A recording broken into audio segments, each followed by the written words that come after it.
can you please help me welcome back up to the stage Joan?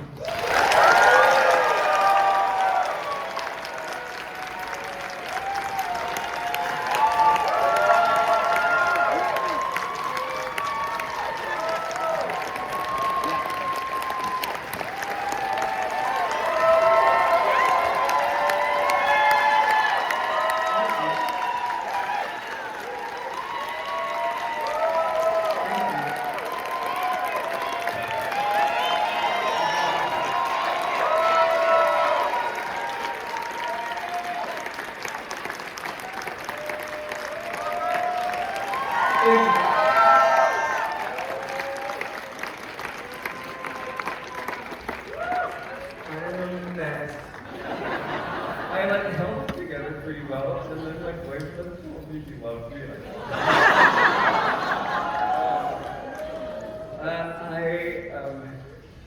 I couldn't have done this without this incredible ensemble, and so I want to introduce them. I want to bring them up on stage.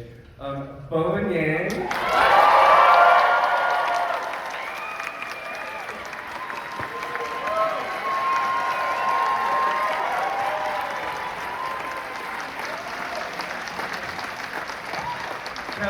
Tran.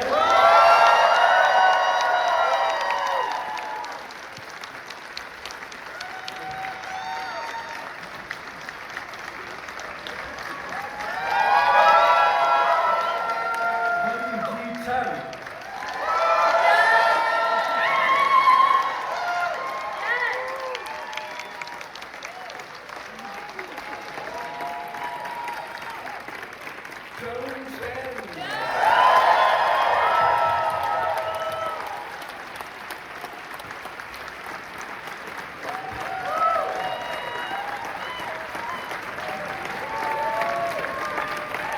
And of course, Yuh-jung.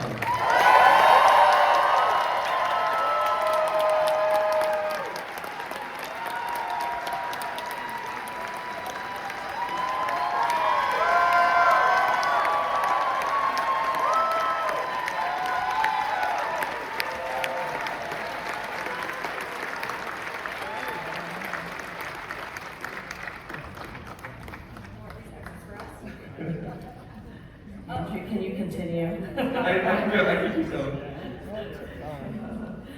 I should just mention that Lily's not here. She's filming, but she wanted to be here so badly, and she says hello. And can we take a quick photo for her? Yeah. All right. I'll do a video. Everybody say hi, Lily Gladstone.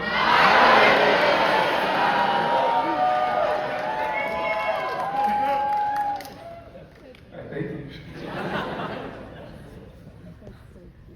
Now I forgot what my question is. Well, I want to congratulate you all. I mean, obviously, the audience loved this film, and it played through the roof, as I thought it would. But obviously, taking on a project like this is going to be incredibly daunting for you, Andrew. I'm curious, how I know that you co-wrote the script with James Seamus, who also wrote the original Wedding Banquet. I mean, what is that process like in remaking such a beloved film? Yeah, I'll say it was because I made it so personal. I think that really helped me kind of put away a little bit of that expectation and pressure, and of course having that kind of blessing and that just the honor of getting to make this from Aang and to work with James. James and I had worked on a movie before, Driveways, but this time we got to really collaborate, and our relationship is maybe not unlike the one between Angela and May in the film. It is just some strife, but so much love, and I've learned so much. I'll say that throughout the filming, I just wanted to make this great, and I worked worked so hard to kind of just like be receptive to the gifts that every actor was giving me, you know, and it just made the film better and better. You know, there was a conversation that I had with Kelly, you know, originally, like, Angela and Lee were supposed to, like, reunite at City Hall, and Lee was supposed to say, like, I got your texts. And Kelly asked me, well, like, what did Angela text Lee? And I actually didn't really have an answer, and so that made me think, like, how can we do better? And then, you know, I thought of the ending in the garden, where like Lee is really cultivating a home, and that was because of Kelly asking. It was because of the process. And same thing with Bowen. Like, we had a conversation about you know, City Hall, the line dance thing. We thought of that during like filming, like during production, and Chris was just supposed to show up with like a note, you know, and then Bowen was like, "What's on the note?" And I was like, "Oh God, I don't know." And I was like, "We can do better." And so like Joe Taro, our producer, and I tearaway pants. But so even tearaway pants, like, you know, I remember talking to our costume designer, Matthew Simonelli, and I was like, God, like, you know, we're gonna see Bowen's legs underneath the lion, so we might already know it's him. You know, should he just wear the lion dance pants the whole time? And then Matthew was like, no, I have a great costume for this, we're not wasting it. And so he was like, let's do tearaways. And I was like, yes, perfect. So this is every crew member, every actor, we just kept making it better and better.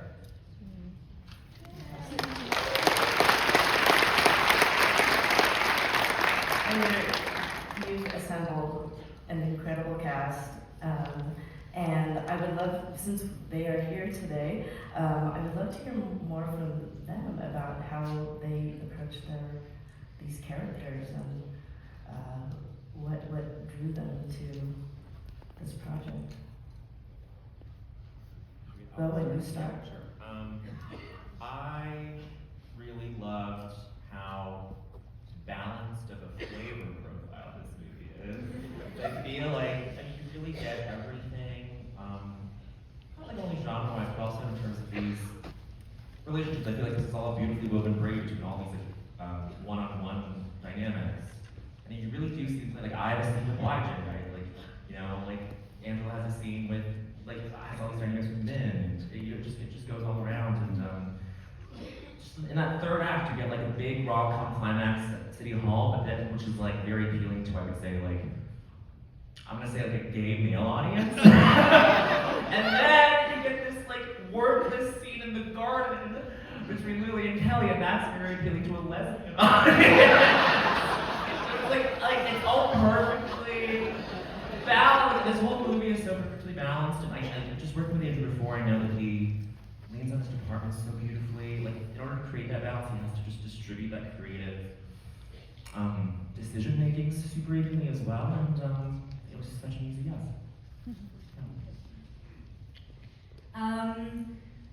First of all, just a big fan of Andrew. He's the best, yes. And then I think also after reading the script for the first time, I think that we're all very lucky to be working in this world. It's pretty impossible that we get to just be up here making art in our lives for a living. And I think sometimes when you're really lucky, you get to do those things that somehow coincide with things that are happening in your life, and you get to use all of that stuff inside of you and just kind of like, bleh. And that's kind of how it felt for me. So I'm just so grateful to have been invited along.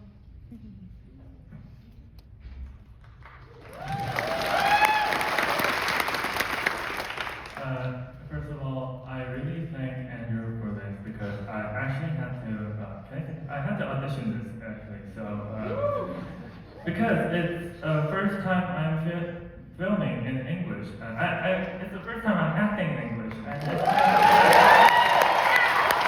time I've done it. Yeah, it's all because Andrew just picked me at the audition.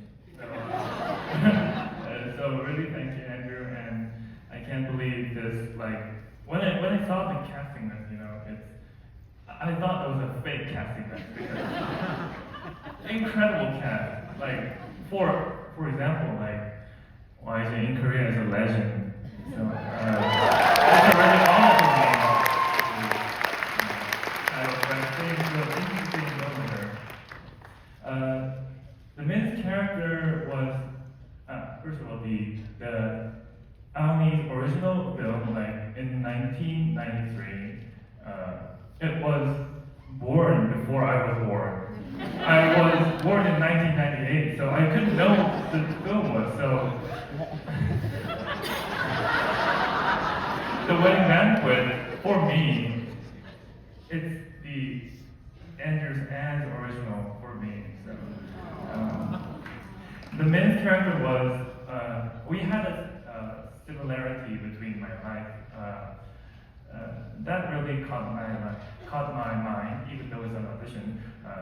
He doesn't have love and support when he was young, and also me, I was trying to act like my parents doesn't want me to be an actor, right? Like it's not always right. But yeah, thanks for me here, and thank you for picking me, Andrew.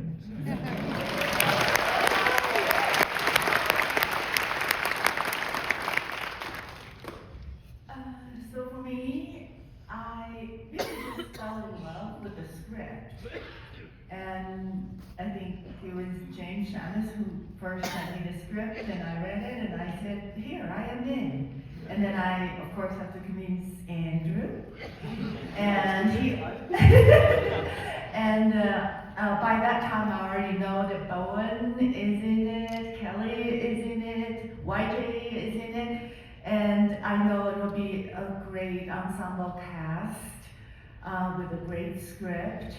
And I love our chosen family as what this film was all about. You know, it's a different kind of mother. I don't think I've played a mother like that. So, and it's somewhat opposite of my own life. So I treasured the experience and having known these great young people who were having so much fun on set. It's like YG and I, we were a little envious. They were having gummies.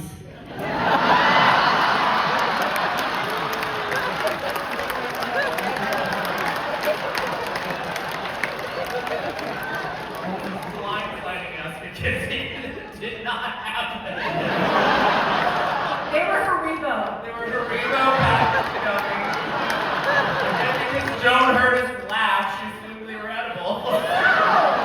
It was a big bowl of gummies that was sent up by the person who was caring for all the cast. And I said, oh yeah, I'd like to have some gummies. He said, oh Joan, this is not for you.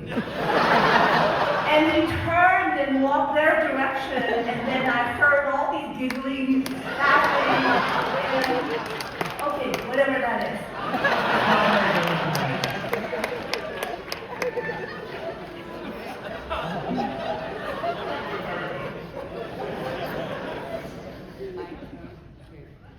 You know, I'm not fluent English speaker. How I became part of this project, well, I always have a naughty answer. Mine was because last time I was here, that was my first time to be in Sundance with an independent movie, The Midnight.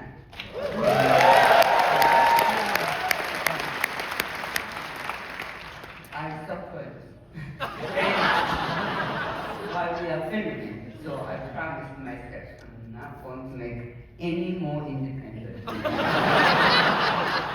I had enough in Korea.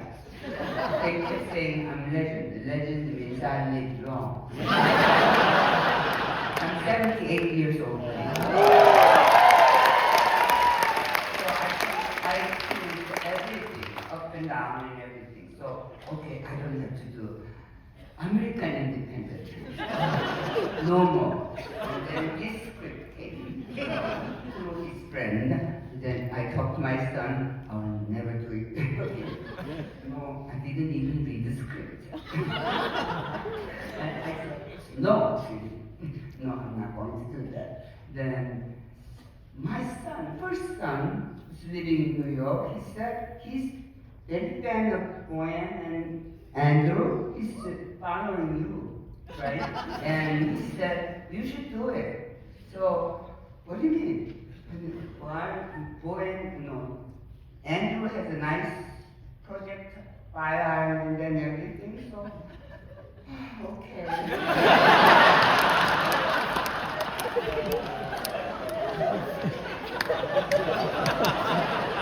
Bowen is very good actor through SNL. I used to like SNL. That's mine.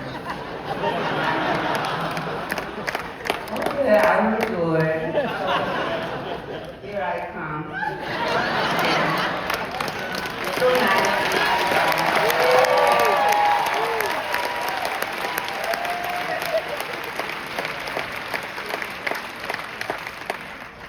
Thank you all for that. We have time for one question from the audience, so it has to be a really good question.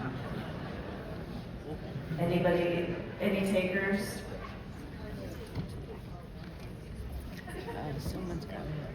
Right here. I wanted to hear from you all about just being on a very queer set, making a very queer film, and like, if chosen family is a wonderful thing. And it kind of felt like a tagline when you hear it over and over again, but I wanted to hear about what that meant in the process of like creative and artistic collaboration and face to face with that. Well, one of the first sort of incredible things that happened with this film was that there were just these, I'm gonna say like transcendent connections that felt familial anyway. Like Lily has this story, and I'm gonna do a total disservice to this, but she reached out when she was attached and was like, my mom says that you're her son. And I was like, haha, that's so cute. But apparently she just had this like stirring and quickening in her when she like saw me, and she was like, no, that's like, she turned to Lily, she was like, that's your son, that's your star brother. She's a rainbow child. We're rainbow siblings. I think I might be totally butchering this concept, but like there was just this like immediate familial connection to begin with, and then just as soon as things came together and as soon as we started production, and even just in talking with Andrew Pre, like immediate trust. I feel like these were incredible pushes and pulls that I think were the underpinning for the fact that like it felt so unoccurrent. It didn't occur to me that we were walking on this queer set every day, but then the comfort that kind of settled in, especially towards the end, it was just the most seamlessly run set. I mean, there were stressful days, but it was so beautiful. We would watch couples therapy on Showtime as a cast, and would dissect all these relationship dynamics together, and that was like, it accelerated our bonding, and like it just all kind of glued us together in a way that like transcended even what Andrew kind of was able to give to us as a director. I have to add, low budget helps. Low budget helps because the trailers are far away, and so all the actors kind of just sit in the same room, and so low budget helps. And also, I think that Andrew did such a good job of sort of cultivating an environment of creativity and play on set, and I think that that's such a hard thing to do. And that was across the board. I think that the cast and the crew felt that, and so many of our amazing crew flew in to come here today to watch this movie. So amazing. I feel like they should be up here with us as well. You know, I think that for a film like this, it's like it has to wear its heart on its sleeve. You know, like we can't put up walls, and for me that's the point of film. You know, that we can sit in a room together and open ourselves up and see someone else's perspective and heal and then, you know, be able to go out into the world and do work. And And so I think with having such a queer family, you know, I think we could be so vulnerable with each other, you know, and I think that vulnerability allowed that kind of heart forward, empathy that I think is at the core of the beauty of the film. And so I was just like so incredibly honored, you know, that these actors, these legends, you know, and these friends of mine could, we could play together and make something for all of you.